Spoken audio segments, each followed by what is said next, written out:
are held to standard that preserve humanity, limits cyber and promotes eventual peace. Eventual peace and reconciliation. Under international humanitarian law, a beligerent is party in armed conflict is one. Arguments has a clear military command structure. 2. Territorially present control part of state's territory. 3. Such that conflict acts in prolonged armed conflict. 4. Full war rules. Complies with the laws of war like Geneva Convention. If a group meets these criteria, it makes the beligerent status meaning. It becomes a subject of international law. This conflict may qualify as lawful fighter of prisoner of war is captured. Its actions are thus not under criminal law, but under the law of armed conflict.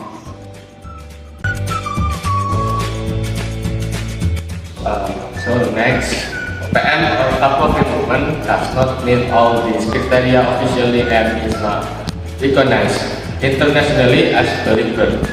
Most countries, including Indonesia and the separatist movement, not a subject of international law as a beligerant. So, as OPM surrender, no, OPM has not formally surrendered. Small faction may have disbanded, but as a whole, the group continues to operate and claim resistance. Is the Free Papua Movement (OPM) considered a beligerant under international law? Under international law, humanitarian law, particularly as outlined in the Geneva Convention and customary international law, an armed non-state group may be recognized a beligerant if it meets certain key criteria. Criteria of beligerant recognition in the number 1. An organized command structure. The group must possess a functioning leadership that can effectively direct its military force and enforce discipline among its members. And the number 2, control over significant territory. The group must exercise stable and continuous control over a substantial geographic area.